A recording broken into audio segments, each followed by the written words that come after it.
The Daily Brad Devotions. Today's reflection with Pastor Jeff Eliscopides. Eksakto alas 9 ng umaga, mga kapatid. Kasama na po natin sa linya, Pastor Jeff. Good morning. Good morning, Cha. Good morning, Ted. Magandang umaga sa inyo. Nandito na tayo nasa trabaho ko ngayon. Oo Church. nga, Meron mukhang alas tayo. 5 pa lang ng umaga, umalis ka na sa Rizal, kaya nandiyan ka na ngayon, Pastor. O, ito na. Nandito tayo sa simbahan natin. Field City Yan. Church. Inaabangan ka na ng mga kapatid natin. Hindi ko na patatagalin to, Pastor. Oo. Anong magandang balita na hatid mo sa aming lahat ngayon? Yes, of course. Magandang umaga po sa inyong lahat at thank you for joining us this morning. Alam ko na delay tayo pero maganda na naghihintay sa atin, Cha.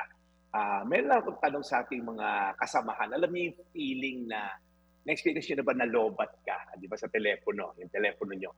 And then 1% hindi ka na mapakali dahil maraming importanteng tawag kayo hinihintay and all. So napakahalaga po ng charger, power source. Kasi kahit gaano kaganda telepono mo, useless din yan pag walang baterya. Tama po ba? Ganyan din tayo spiritually. Alam mo yon, walang power, walang direction, walang bunga kapag hindi tayo connected kay Jesus. Kaya sabi niya sa 1:15, ako ang puno ng ubas, kayo ang mga sanga. Ang nananatili sa akin at ako sa kanya ay magbubunga ng sagana. Sapagkat kung hiwalay kayo sa akin, hindi kayo makakagawa ng anuman. Ang ganda ng sinabi na to, Cha at Ted, minsan kung pakiramdam mo spiritually dry tayo, kailangan lang tayong connect, okay, sa source. Ang ganda nung binahagi ni Jesus. Sabi niya, ako yung vine, ako yung puno, okay, siya yung source ng nutrients, siya yung source ng buhay natin. Pag tinignan nyo yung branches o yung bunga, yes, sa kanya namumunga ng mga prutas, pero hindi siya mamumunga pag naputol yung tangkay doon sa pinaka-source sa puno. Sabi, ang critical lang dito, mga kabrad, if you remain in me, sabi ni Jesus, and I in you. Ang susi po sa fruitfulness ay pananatili sa Kanya. At pagka tayo nananatiling nakakonect sa Kanya, ang bunga automatic po yan. Kumbaga, ang bunga po is just an effect of being connected to the source of life. Kaya minsan, pinipilit nating magbunga, pinipilit nating mamunga, pinipilit nating maging successful, yumaman, maging marangya, sumikat. Pero nakakapagod. Kasi mafe-feel mo empty pa rin. Mafe-feel mo napaka-unstable nung pagiging fruitful mo. Kung may nakaposisyon ngayon, mabunga ka. Pag hindi na nakaposisyon, wala na. Pag gumagawa ka ng mga side hustle mo na illegal o immoral, mabunga ka. Pero pagka nahuli ka, hindi ka na mabunga.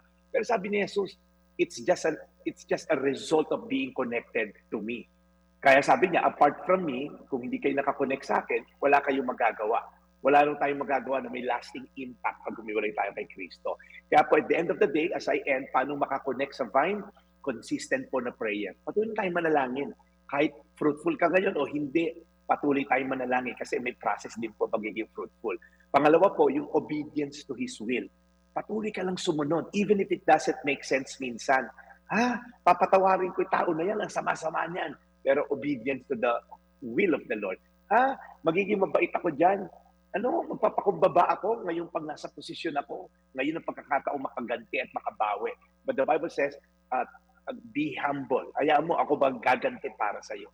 And then of course, living a life of worship. Patuloy tayong maging grateful, mapagpasalamat at mapagpuri sa Diyos na ating sinasamba. Kaya again po, evaluate natin yung buhay natin. Connected ba tayo sa vine? Connected po ba tayo sa power source? Kahit gaano kaganda ang telepono mo pag walang source ng battery na charger, eventually mag-drain din yan at wala rin kwenta yung mga features yan. Kaya again, gusto ko lang po kayo encourage. 1:15, ako ang puno ng ubas, kayo ang mga sanga, ang nananatili sa akin at ako sa Kanya ay magbubunga ng sagana sapagkat kung hiwalay kayo sa akin, hindi kayo makakagawa ng anuman. Tayo po'y manalangin. Panginoon, salamat po na ito ay offer of connection. Kayo po ay libreng nag-o-offer para kami connect sa inyo. Ngayon, itong segment na to, this is a way for us to connect to the vine. Salamat, Panginoon, kasi kami mga branches lamang. Hindi kami pwedeng magyabang. Kasi pag kami naputol sa source, kami malalanta, matutuyot at susunugin na lang eventually. Kaya Lord, patawarin niyo kami kung minsan we're doing things on our own. We're trying to manufacture joy, trying to manufacture success based on our own capacity and ability. Patawarin niyo kami, Lord, pag nagiging independent kami from you.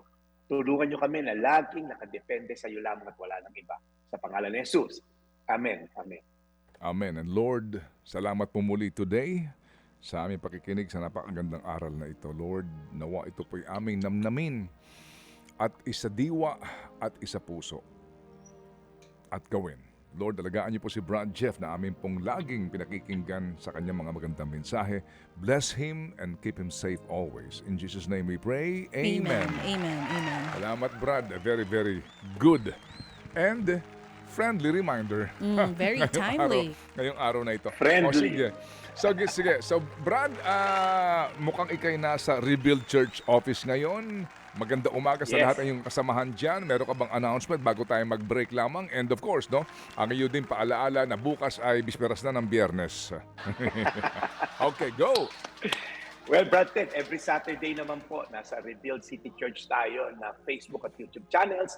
At matutunghayan nyo rin po yung mga recorded ko na preaching ko kayo nabibitin dito sa segment natin na 5 minutes sharing of the word. Doon po, medyo mahaba, 30 minutes po yon. Nasa Spotify din po, Revealed City Church. Ayan lang po yung spelling, Revealed City Church.